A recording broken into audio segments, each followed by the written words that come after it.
What's up, Internet? Welcome to Conversations. I'm your host, Agustin Sanchez, founder of the Photographic Journal. I'm absolutely honored to have photographer, designer, communicator, purveyor of gab, chiseled-chin champion, Oli Sansom, in conversation this week. Oli's beautiful cinematic work captures the state of being human with ease and elegance. We're recording this episode during a sequester in place due to COVID-19 that's affecting both Oli in Victoria, Australia, and as well as myself in Miami, Florida.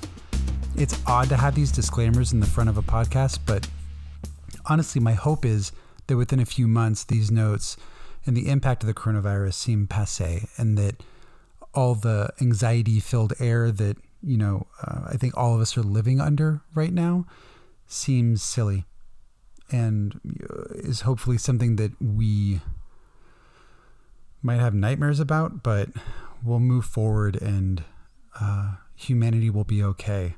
I think that there's a lot of fear around what's going on right now, and we just want to make sure that we're staying timely and supporting everyone that we can.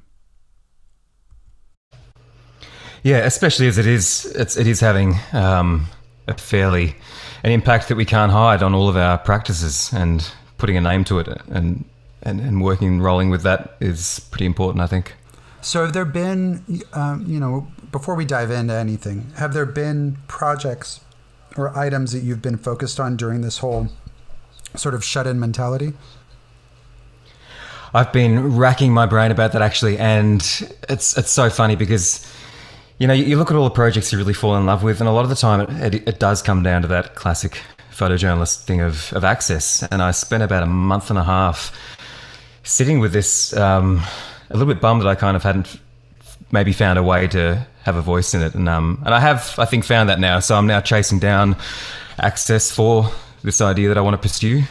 But yeah, haven't made anything within that just yet. So currently trying to find access. I feel like that's where most people are at. You're trying to make something work, and it hasn't clicked yet, I think, for most people. I know that so Lou Noble, the editor-in-chief of the Photographic Journal, did a iPad photo shoot, and there were actually a couple brilliant photos that came out of it, but it definitely put him on his toes, made him think a little bit differently. And even the way that he processed and edited the final result, there was a lot more cropping. There was adding grain to make it feel a little bit more, I think, intentional. Yeah, and work with the limitations of the medium. And there's a guy, Jeremy Cowart, I think he's a Nashville-based photographer. Mm-hmm. He's just put out a brilliant, incredible body of work where he shot hundreds of people over a period of days through their FaceTimes, or I don't know exactly how he's done it, but he's got projectors involved, so he's projecting their image into his house and kind of transporting people that way. I think it's kind of fascinating how he's worked with the limitations of what's available. That's amazing. I'll have to add that into the show notes. So if you, dear audience, want to see that, I'll make sure to add a link for that. Yeah, so we've just turned this into the Jeremy Cowart show. I was going to say, we're talking about you, not Jeremy. Jeremy, if you're listening, hit me up, boy. He's got a great jaw too. So, going into you, Oli, you come from an artistic background. You've done illustration, graphic design, creative direction. How did you get into photography? Photography kind of came into my world. It was more, I'm not going to kind of beat around the bush. I fell in love with bokeh, background blur. I saw a guy at agency running around with a 50mm and creating this incredible subject separation you could get. So, the initial love just came out of that, and buying a DSLR to go traveling with. There was no firm artistic connection to it. I fell in love with painters, Jeffrey Smart, Zdislaw Beksinski, these brilliant painters. That they were the crafts that I was aligned to. I didn't have a vocabulary for photography yet. Mm-hmm. So I fell in love with the technical, and then from there fell in love with shooting music and these fast-paced changing environments that get you adapting and learning your instrument quickly, and then got really, really bored with just the background blur thing, obviously, and started seeking more complex subject matter and ways of seeing the world. That's beautiful. Honestly, I think that a lot of photographers have a similar path. That 50 mil trick of shooting wide open, I probably stopped using last year, and I've been shooting for 20 years, so I'm kidding. Oh. But going to that, I think that your love of twins lens reflex and medium format might have some of that ethos in it, where you're capturing the most amount of data that you can on a certain sort of medium. I know that in a lot of the interviews that I looked up of you, you were shooting with, TLR and just had gorgeous images that were coming out of it. It's one of my favorite pieces of gear, and there is a whole lot of other stuff wrapped up in that. We're walking around with our pet lizard today, and you've got people in the streets stopping you because they're not used to seeing a small dinosaur sitting on a man's shoulder. And the TLR, I found kind of similar. You're walking around the streets, you're carrying this almost steampunk-looking object, and the buy-in that you get from random subjects, particularly from a street shooting context, is really, really interesting. And that's what led me.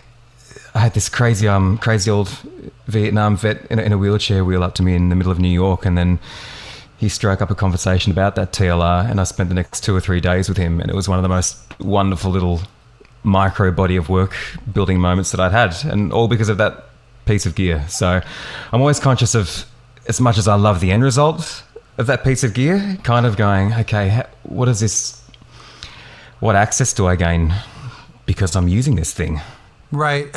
There are pieces of kit that are easier to lug around. I am guilty of lugging a Mamiya C330 through most of Europe during one of our trips, and I've never gotten such nice smiles my way in Paris as when I had that thing wrapped around my neck.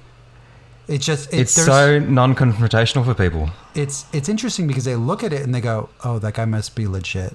And it's kind of like imposter syndrome because I don't know what I was doing. It's funny. I don't have any photos from that whole trip because I borrowed that camera from Dan Rubin before I had my own. The leaf shutter in that camera got stuck, and I didn't notice because it still felt like I was taking photos because it's so quiet. All of the film was completely blank. Oh, what a heartbreaker. I learned a valuable lesson, and I hope that someone goes, oh, let me check that next time I go. Because you don't want the lesson out of that to be, I'll always carry a second camera so I can shoot backup. You still want to be able to have that confidence in it, in the thing you're using. A friend went to Iceland, and had the same experience, I think, with the Hasselblad, and shot a couple of months over there, came back, nothing there. And it was some vaguely, I know that's not a leaf shutter, but a similar. Yeah, there was just a little bit of oil on, I guess, the leaf shutter, and it got stuck. And I missed out on a lot of probably pretty decent images of my wife, during the trip, and some lovely memories. I actually shot video during that trip, so I did get something out of it. And what's your relationship to the power of letting go from that? Oh man, I think that the heartbreak of just looking at that, I didn't know how to process it. I went and spent probably $75 on 10 different rolls getting it developed, and got home to scan it, and I opened it up, and I was like, oh, that sucks. Yeah. I mean, it's fine. It is what it is. What? I actually did what you said. I had a digital with me. I had a Contax T2, and I had that Mamiya because I travel heavy because I'm stupid. And if you know how you're not stupid, you're just an octopus. Yeah, I would pick the camera I was going to take out that morning. The Contax is small enough that it fits in a coat pocket, so it's not a big deal. I was wearing, a pea coat during most of the trip, and then I had a small, I don't know if it was a 5D Mark II or something for the video with a 50 mil, and it worked fine. Like the video that I got out of that, I can share it with you after this. was really interesting and kind of fun. But the fact that I didn't have those really beautiful images is just, it's heartbreaking. You've kind of fallen in love with it while they were waiting to be developed. You know they're there and you're waiting for it. It's like, waiting for that bike you've been told you're going to get for Christmas and turns up blank. Turns up without tires. Yeah, it's like Santa peed in the corner. But it didn't deter me from getting my own camera because I had shot with it before and it yielded such beautiful results that I've always loved it. And I think that you were spot on. It's the way that people react to that camera as well as to the quality of what, the TLR can bring. It's just a certain way of shooting that is unique. And, some people, it's interesting because some people want a rangefinder. Some people want an SLR, some people want a TLR. There's different form factors that really speak to how each of us interact with our subjects and approach photography. And it's really about finding what works for you. Completely. If you've got the balls to go in with an SLR and get really close, Bruce Gilden style, where you've got this object between you and them, awesome. I don't yet. So if I can be there looking more like I'm playing with a weird object and looking down into it, that's the escape and the leave pass you get from that can be pretty profound in being able to do street stuff as an introvert, I think. No, that makes perfect sense. I think that a lot of what drives a lot of photographers, especially portrait photographers, is this juxtaposition between being an introvert but being an extrovert. You want to be where the people are, kind of like Ariel, but you also like being by yourself. You like going and capturing what you want to capture, being with people, and then going to your dark cave to process or look at your photos and see your spoils. I immediately think, what's that dragon off Lord of the Rings? Just hoarding this gold in his little cave, right, falling asleep with Benedict Cumberbatch. Benedict. Smaug. A Smaug. It really is like that. You've got to, collecting little tokens from the world and coming back and then musing with them in a completely different way. And that's what musicians do, I suppose, with songwriting. I think with any creative medium, what you're doing is taking a ton of input, filtering it through your experience, and then putting it back into the world. Portrait photography says more about who you are than the person that you're necessarily taking a photo of. Music is about something very personal and what you want to put out. Graphic design, all of it. It's the world through the filter of your mind. And that's a never-ending interestingly angle on this. That act of not being in the image, particularly from a photojournalistic point of view. If you want to find out the type of person or shooter you are, do street photography. So how do you approach that? You've done a lot of different types of photography. How do you approach street photography? I don't lately. I do have a body of work now that I'm going to work on, which is technically street photography. But then there's that macro topic of, we're talking about street photography with humans in it. So I'm more interested in, and this comes back to the painting that I've always loved, aka Jeffrey Smart, where humans are more of almost like a design element in the frame as much as anything else. Jeffrey made a deliberate effort to paint less details in the faces of the people that he painted, so that we couldn't create that human connection with them. And I found that totally fascinating. And that's what I'm drawn to as far as how I capture people in street work. But I'm working on a small body of work now called Empire, which is, I guess, technically street photography, but it's just more or less around this idea. I should have written a mission statement on this project so I could articulate it quickly, but sort of around this idea that in the past there was the golds and the riches and spoils of an empire, and then there were the peasants, but now everyone has their own empire and you can have a little piece of the empire. And what that piece might look like is, an 18-year-old spray painting flames on the side of their car, or white lines on a gate, just these little micro elements of often misfitting or poorly fitted royalty into the everyday. So that's the kind of stuff I'm looking for in as far as, I guess, street photography now. Please come to Miami. I'm based in Miami, dear audience. There are many a household with a very large, very gaudy fountain, because you know what, people are proud, and for them it's that little bit of royalty. You know, they finally owned a house, so they have a Greek god that's coming out of like 17 fish, and it's bigger than their house. Exactly. Oh, I love that so much. And that's exactly what the lawn was, the American lawn, which, you know, you trace it back, and that came from this idea of lawns being used as a way of controlling nature in France. And that's retrofitted into what we now normalize as being a regular part of nature, the lawn. And it's kind of not. No. And I find that so interesting. It's actually the absence of nature. I mean, you're outdoors and you have a normalized weed that is grass that, I guess, doesn't prick you too much or offend you, and you can control your bounds of what you own. Exactly. And, you know, that's, to answer the question, that's the stuff I love. The more, you know, I'm a lot less active now shooting than I was maybe a few years ago. I'd like to get more active, but I'm finding, at least the older I'm getting, the more mundane subject matter I'm really intensely interested in.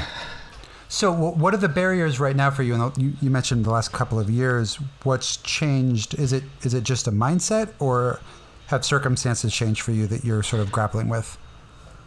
A mix of mindset and, I think, hamster wheel with you know, I guess the commercial practice side of things, and making a smart, sustainable business on that front. But yeah, mostly mindset. But I've also got a couple of projects that I've shot and haven't kind of done anything with, and one of them has now sat there for 2 years, which was a month-long project in Antarctica. And because it's now sat there for 2 years, it's at this really good point where it's kind of percolated enough, and I'm working with a podcaster that was on the ship with me, and we've had proper catch-ups now. We're going to talk about how we can piece together what we made there.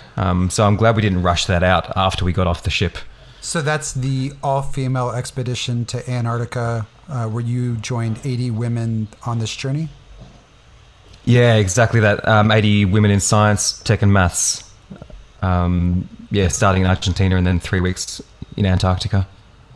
I want you to publish this. I want to see all of it. It's so funny. I'm looking across at this. It's on a few hard drives. I do have good backup process, but I'm looking across right now at this orange hard drive that it's actually all on, and it's so funny to think it's all on there. It's on this little metal box, and I'm dying to get it out. So yeah. But it's also the difference between, I mean, it's what you said earlier. I'm referencing something from before we started recording. I apologize, audience. This is terrible podcast practice. Earlier you said that having an idea, or even shooting the idea, is not the same as yielding the result. The process of you going through and editing, selecting images is really what gives that polished product and sort of its ethos and all the glue that holds something together. Before that, it's a collection of images and the promise of an idea.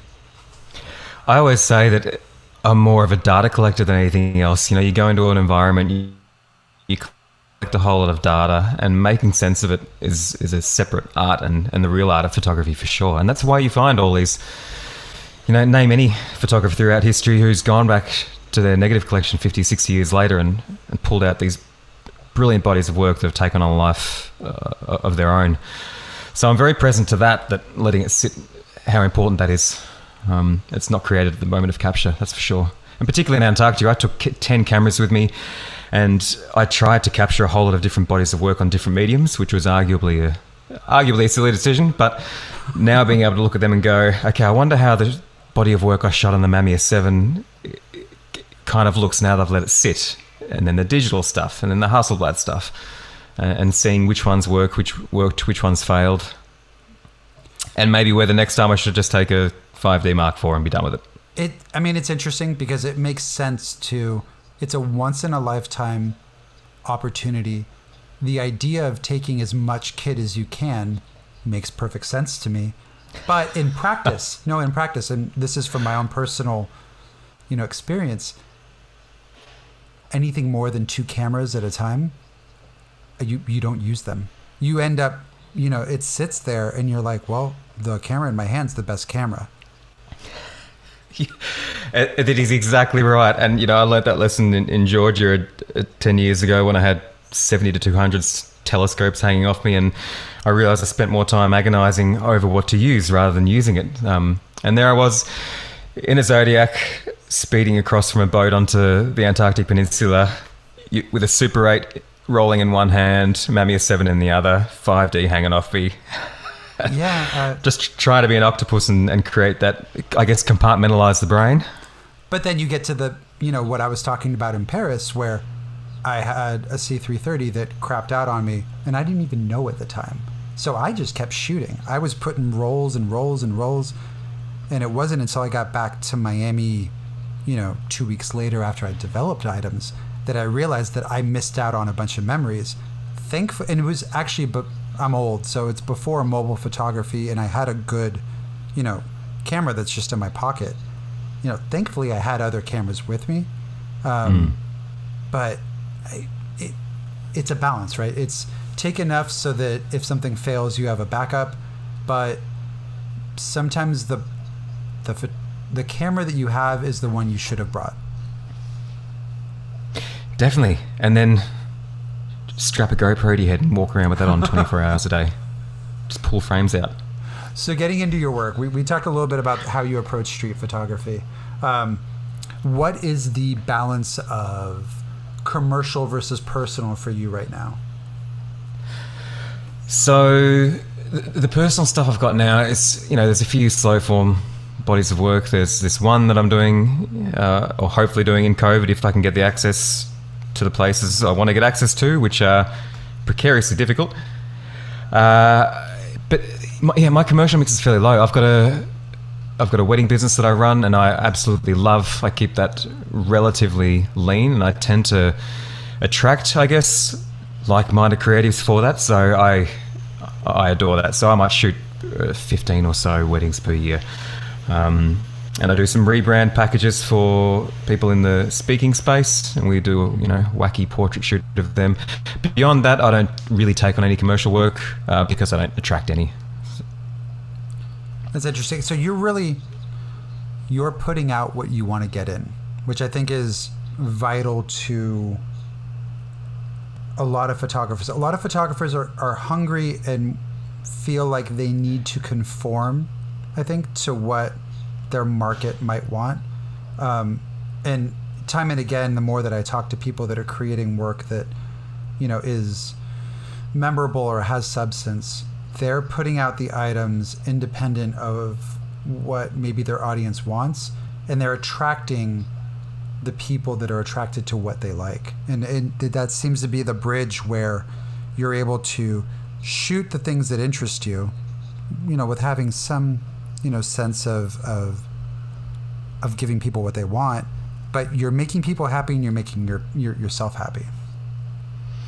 And that's the tough tension that everyone has to kind of work out how they navigate. Like all of the classic attention economy platforms want you to do stuff in a certain way. I ripped off all of my work off my Instagram maybe 6 months ago, and just because that act of being tied to what you've already got out there, I think does inform what you then shoot. Yep.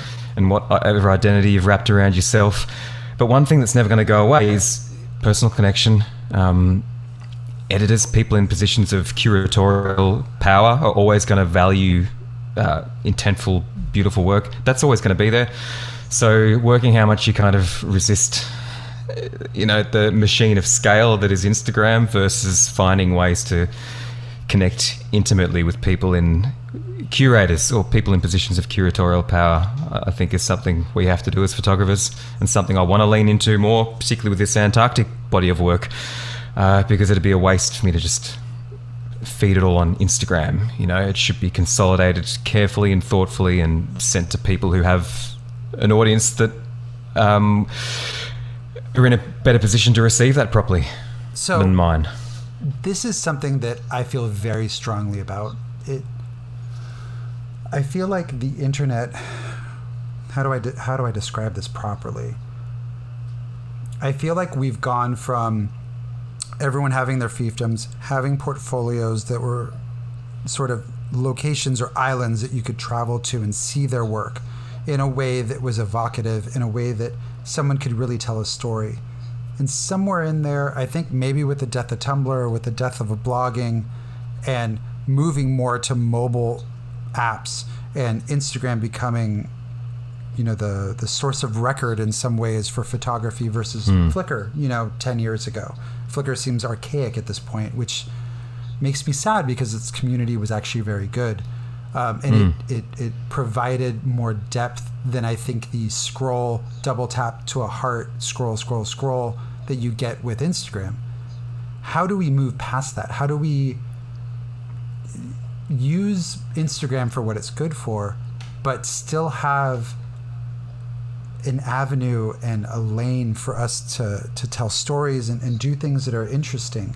You know, it's part of what the Photographic Journal was all about in terms of giving people a place to publish things so that they felt like they had a voice. You know, it started with interviews, then we moved to photo essays, and I think that, you know, the work that you're talking about with the Antarctica project, it would completely be a waste to just have that live on Instagram at 1080 by 1080 pixels versus, you know, a more editorial website where you're able to really craft a story. But I also feel like the audience that would normally be interested in that is so inundated with media that they're not visiting these places as often. And yeah, and how much stock do you put in the hope that there will be, like with anything we've seen, some kind of micro revolt and then an opening created for that, you know, the older type of content to thrive? And, you know, I always think of one of my favorite artists, Rodney Smith, and just how visiting his blog 6-7 years ago became captivated with this. You know, he was at a point where Instagram was taking off and he hadn't, I don't think yet, hadn't made himself visible on that platform, but you felt like you were falling in love with this secret little corner, and it made such an impact that I kept referring back to it. And you hope there's space for that type of thing to exist, but maybe it's just got to be added to this wild funnel of that's what it's called now, isn't it? Funnels. Yeah. You know, funnel of interconnected. It's interesting because some people's candles burn so bright that it doesn't matter where they are. There's that too. You know, you see them, they're on Instagram, they're on TikTok, they're on their own blog, they get an article on the New York Times. It all feels organic, it all feels like them. And then there are other people that really just, and I bring this up because what happens when Instagram is passé? What's the next thing? I want to be cognizant of that because as photographers, as somebody that's trying to, and I'm not trying to make a living doing this. You know, photography for me is more of a vocation than it is a means to feed myself. And that changes the way that I approach it significantly. I don't have to worry about marketing in the same way that you might, because for me, it's about a creative outlet that's outside of my day-to-day, you know, 9 to 5. It's something that Lou, you know, the editor-in-chief of Photographic Journal, and I talk about all the time. The real way to not worry about the balance of commercial photography versus your personal work is not making the thing you love your job. But there's also a beauty in, look, I look at your work and the hustle that you put in. I see things that other people are doing, and it amazes me because I know how much work and how much passion and how much drive it takes in order to put out all of those items and, you know, maintain a career. You do hit a point where you kind of go, it's exhausting tending to my SEO strategy and this, that, and the other. Am I gonna, you know, would I be happier 20 years down the line if I just keep quiet and produce a body of work? Like, I can't remember the name of this photographer. She's phenomenal, but she did a study, I believe, of San Francisco over a 20 or 30 year period. And I got to see her talk in New York a few years ago. And just watching someone who's quietly chipped away at something almost for themselves, not to the level of Vivian Meyer, but it's phenomenal. And I'm always cognizant of the fact that shouldn't be a lost art, and that shouldn't be something that we stop normalizing as being the most important.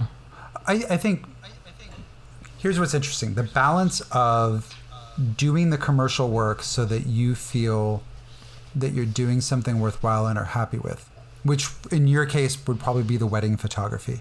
It's the thing that you can approach, you can sell yourself on, it can help keep you afloat, and it's a service craft where you're doing something that gives people what they want at a level that you're very happy with, versus the personal work that you're just doing for yourself. And you can make money off of it, but the strategy is, 4 years in advance, 5 years in advance from the time that you might do the work or even come up with the idea.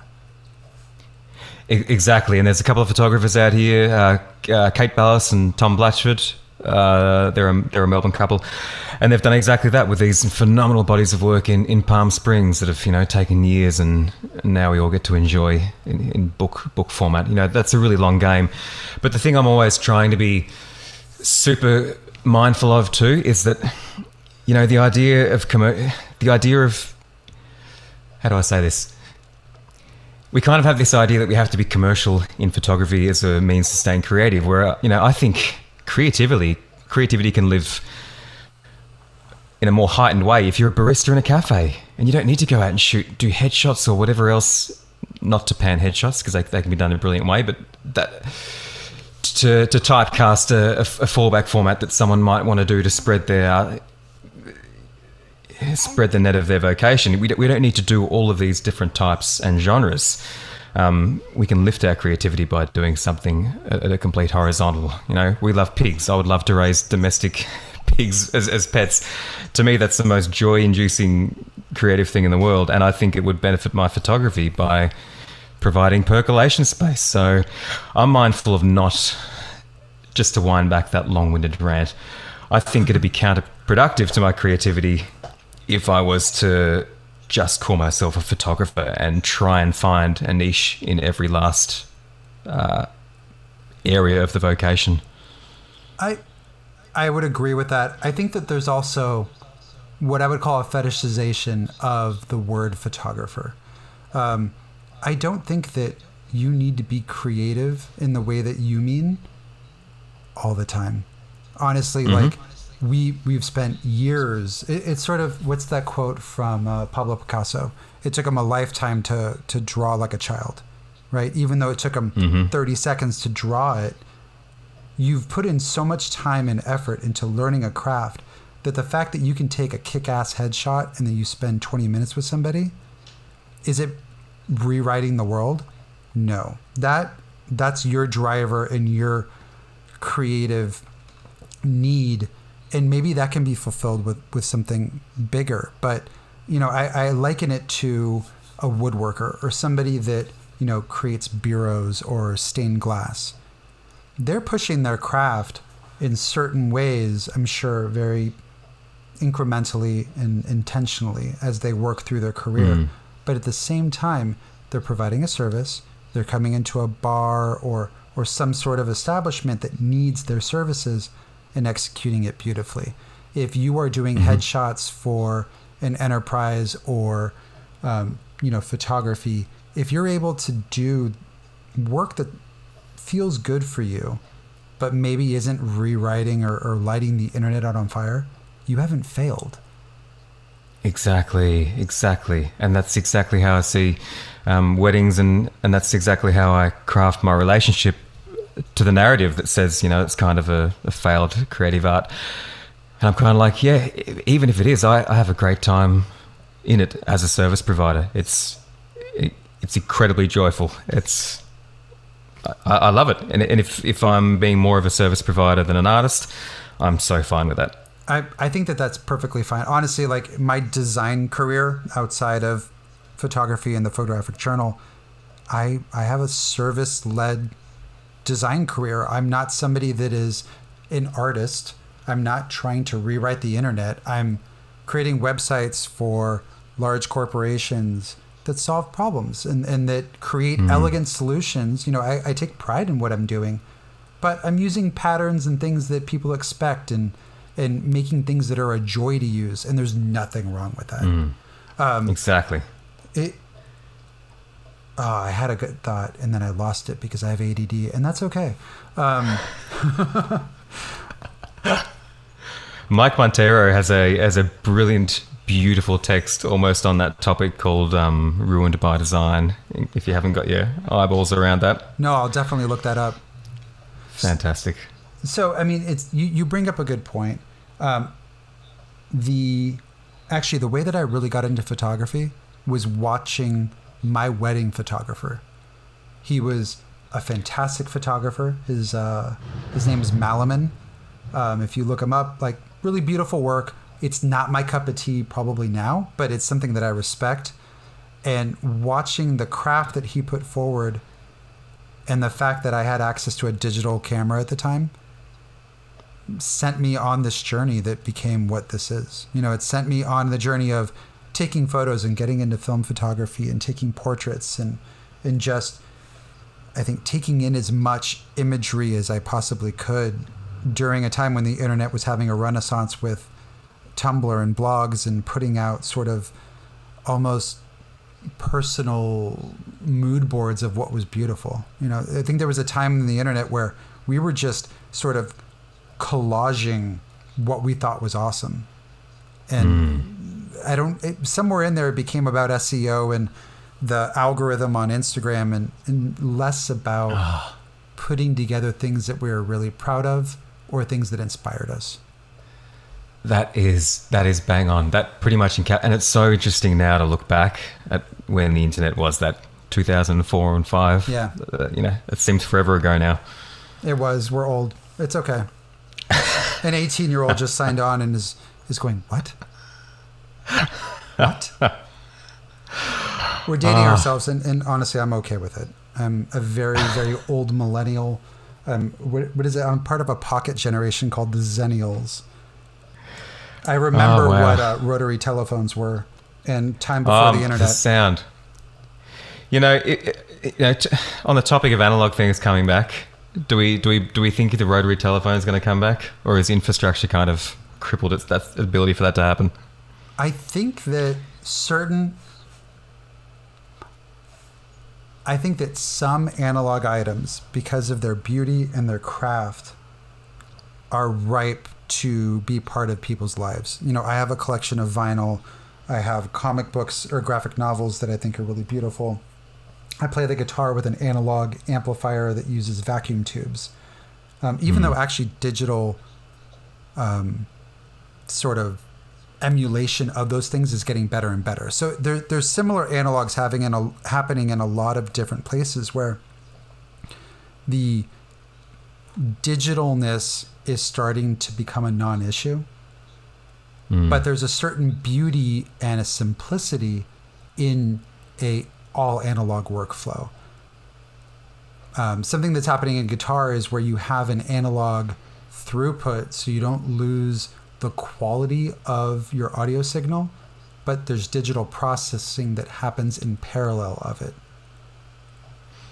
So it's sort of like the best of both worlds. It's really interesting, and I'm kind of curious to see what will happen with photography and imaging where those things are happening. And I think that we started seeing some of it with the newer mobile cameras where they're doing like fake bokeh. Give that 5 years and that's going to be, I mean, it's already pretty impressive, but it's going to be really phenomenal within a couple of years. I always said, you know, the 4x5 and 8x10, that's a safe space. But, you know, the exponential arc of tech, what phones are going to be doing as far as even emulating those formats could be beautifully terrifying. What's interesting to me is seeing where I don't think that the professional camera will ever go away. You know, we saw the death of the compact camera somewhere in the early 2000s because of camera phones. I mean, I remember having a Canon PowerShot 330 or something, and that's what I would carry around. That's now my phone. that whole market's probably gone unless you are looking for a small video camera because you want to do high-end TikToks or YouTube videos. But having something that gives you, it's interesting because it's going to be more about the input. It's about the feel in your hand and the way that you can manipulate dials to get the results that you want. But exactly. But it's the human factors of the actual device, less about what that device is going to be.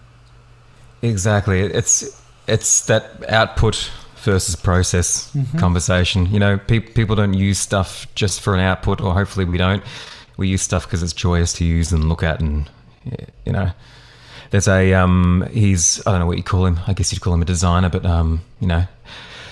someone that kind of encapsulates this really well in his own realm is Christian. Can't remember his last name, but he goes by the name of 1924 US on Instagram, and he's living this beautiful intersection of analog and digital to the best of both of those worlds for the branding industry. Yeah, there's a beauty in the people that I think understand what the two mediums are and how to mix them correctly. Because you get a lot of fanboys of one or the other. You get people that live and die by their their Sonys or their Canons, and then you have other people that are on the other side that are fully analog. And there's nothing wrong with that. It's whatever speaks to you. It's sort of like telling somebody how to breathe. Honestly, like creatively, like I have no problem with any process. If it works for you and it seems convoluted to me, cool. If the results and you're enjoying it, there's absolutely nothing wrong with anything that you're doing. With that said, my favorite thing in the world right now is anytime you run into someone who, they've done their 30 or 40 years in the photographic trenches of analog, and they see that you're carrying around a Hasselblad and they're going, holy shit, why the hell would you use that? What are you doing? We've got digital. We got rid of all that shit. And I love it so much. They've come out the tail end of this thing that was, for them, got to a point where it was so dreadfully layered and prone and error prone, and suddenly everything can be done digitally, and they're like, oh my God, why are these kids picking up this shit? We got rid of that. I love it. And that's the thing you see with, in the wedding industry, there's a lot of agonizing over how we process stuff. And because of this idea that we're now both we're the darkroom editor and we're the photographer, it's almost these two skill sets merged in a similar way to a musician being the producer of their own music, I guess. And I've completely forgot my point. It's gone. But a friend who's there we go. We've grabbed it. A friend who's quite a prolific and brilliant artistic wedding photographer, and with a background as a painter, and he remarked on when he got his own images back, he's like, I sat down with my wife a couple of weeks after we got the images back, and we're like, hang on, we haven't even looked at like where the highlights are sitting or where the shadows are or any of that junk that kind of we agonize over in our own work. And it was interesting hearing them as fellow agonists how much they didn't even care about that against falling in love with what was actually in the image. It makes sense because you're looking for emotion. You're looking for the fact that somebody captured your special moment in a beautiful way. A lot of the detail and the nuance that all of us agonize over, even if we know about it, can be completely lost when it's that personal piece of work. Yeah, exactly. Some of my it'll be. Sorry, go ahead. Oh no, you go. I was going to say some of my favorite photos of my. I'm going to back up. When I first learned that I was going to have a child, I started planning. Oh my God, I'm going to use a Contax T2, and every month I'm going to take a photo of her, and I'm going to process it in this way, and I'm going to have this methodology.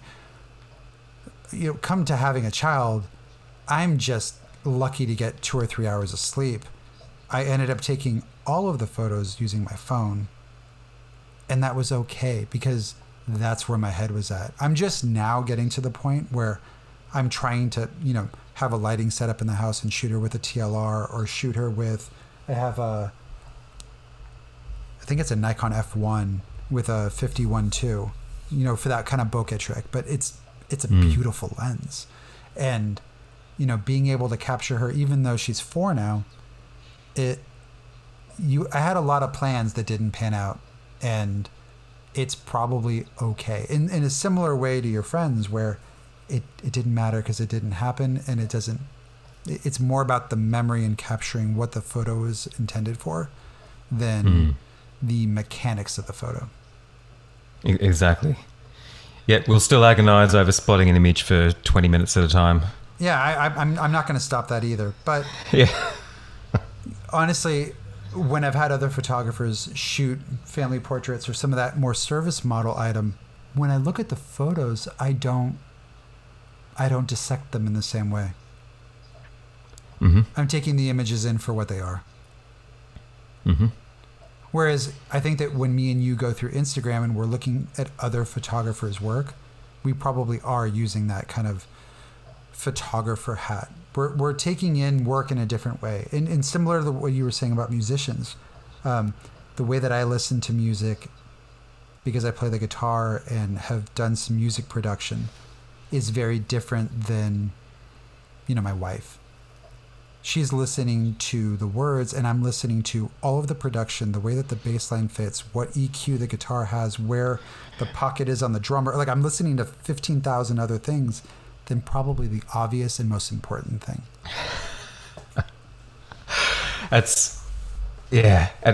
I get panned for how I ingest film for that, because I'll be the person, sitting next to my girlfriend every 5 minutes going, what happened? Oh, we're, asking these questions, story-based questions that I should know, because I can't watch film and consume the story. I don't have that part of my brain anymore. Rest in peace from the Facebook generation.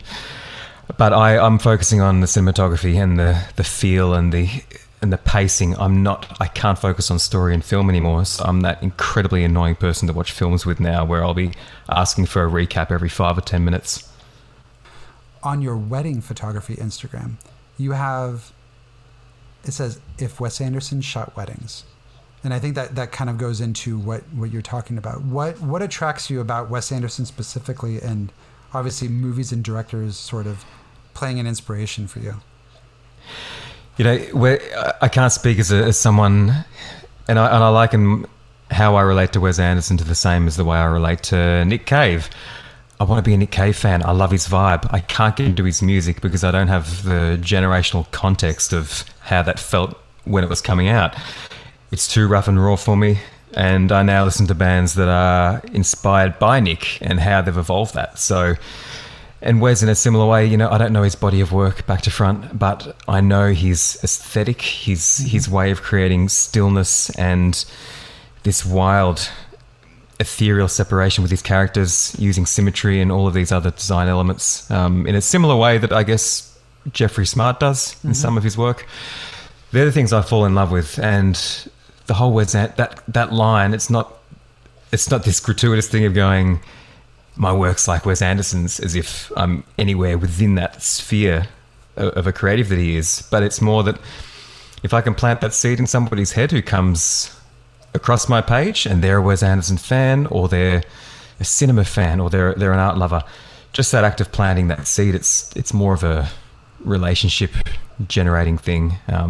And an aspirational thing for me. It's a marketing tool. It makes perfect sense, because completely. You probably have found a through line that people that might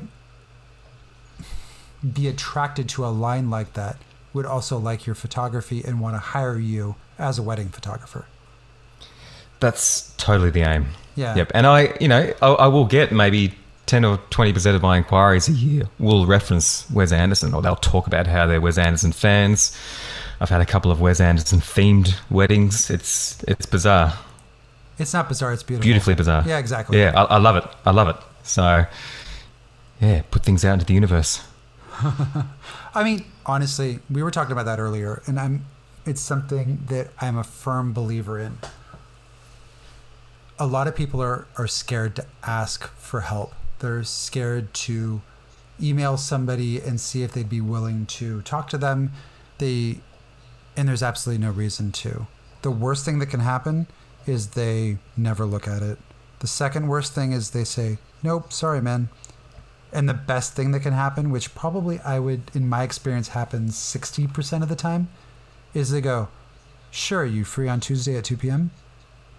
Yeah, amazing. And I mean, honestly, like look, imposter syndrome to the max. I had no business starting the Photographic Journal. Who am I? I'm just some guy. I mean, that's what all of us are. Do I have design chops and photography chops and know, have certain drivers? Yes.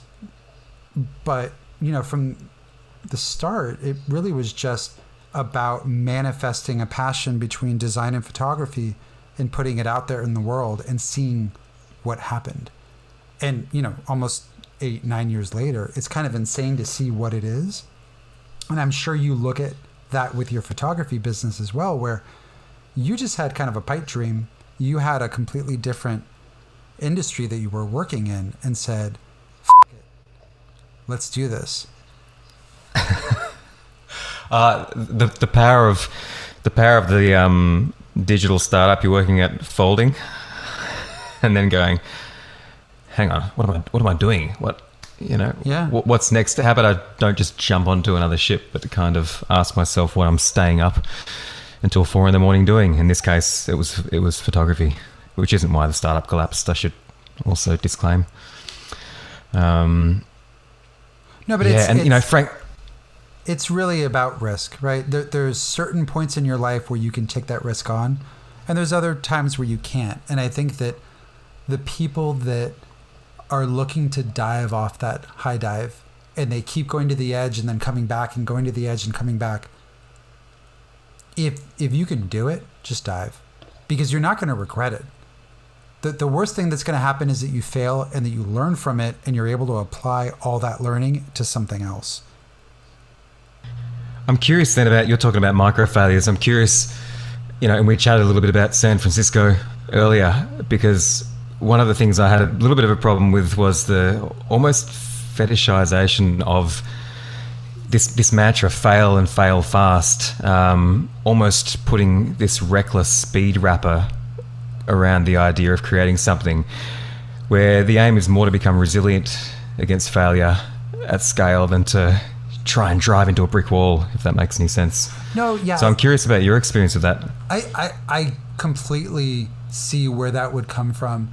I think that as you're creating a product or a project, you're going to take your best foot forward. You don't want to just, it's not reckless abandon and you move forward to do nothing.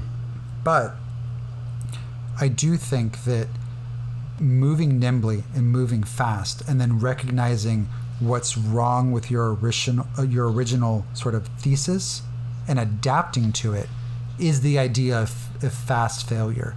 It's better to fail early than 2 years into a project and then realize that your entire thought process and how you're approaching a project is wrong. Because ultimately, the world is changing in different ways that we can't anticipate. So you constantly need to be in these cycles. And you know this as a business owner, because I'm sure your business, under COVID-19, your business is nothing right now in terms of weddings, right? And you can't anticipate that. But I'm sure gone. Yeah. Yep. I'm sure that your business 2 to 3 years ago, or even 6 months ago, might have been very different than what your present would be, even without, this sequestering and the great pause that's happening around the world. I think that we constantly have to look and evaluate what we're doing and how we're moving forward.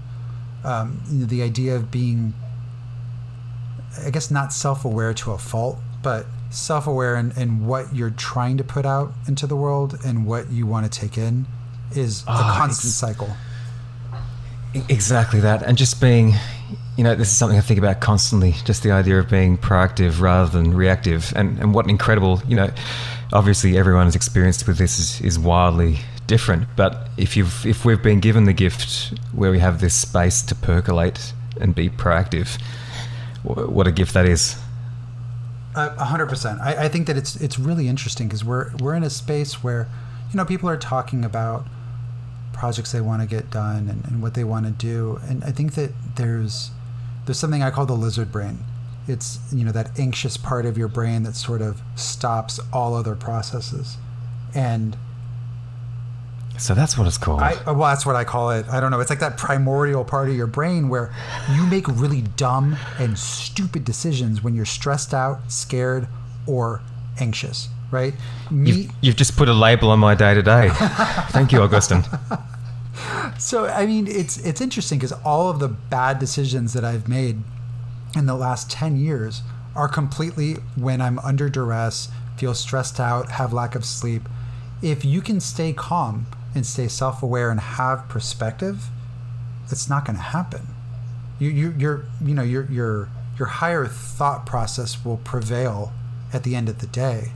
And I feel like that is what humanity is. It's that struggle between your lizard brain and that higher sense of self, right? And balancing that. And when you can get, the angel to win versus the devil more often, you're making more progress.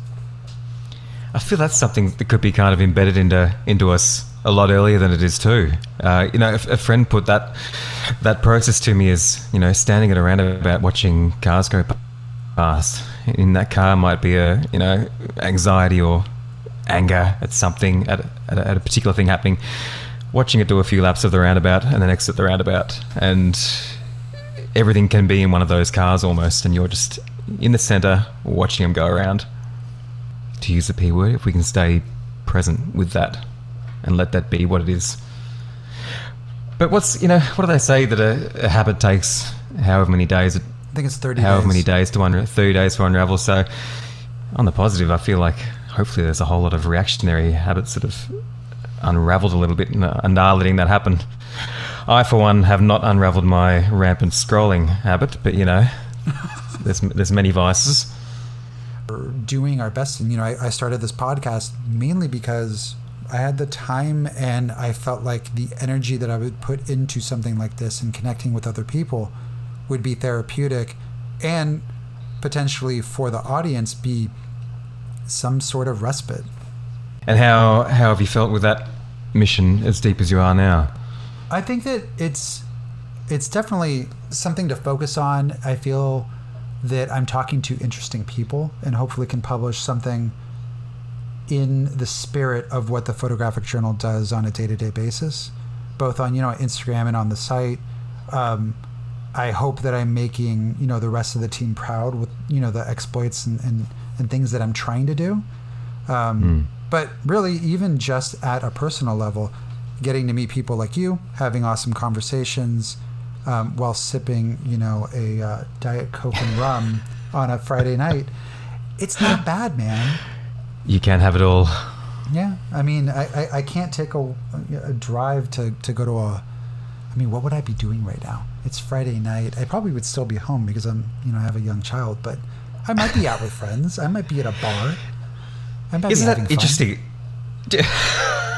And I feel like a lot of the reason, I love a city like New York, my favorite city in the world, is because I feel like when I'm there, I can do all this stuff and it's all around me. Even if I'm quite happy in an apartment with a friend hanging out and not doing that stuff, that access to it is there. And I think for me and maybe for a lot of people, that's a root cause of the anxiety, just because the option's taken away. Even though patterns may not have changed a lot, that option has. I think the lack of finality of when we might be able to go out, paired with feeling restricted, and ultimately people don't want to be told what to do. I know that it's the right thing to do, but part of me just wants to run around outside and do all the things I'm not supposed to do. I completely agree with you. Like, look, Miami's one of those towns where it doesn't get going until 1 a.m. We are a lively city that eats late, drinks late, parties late, and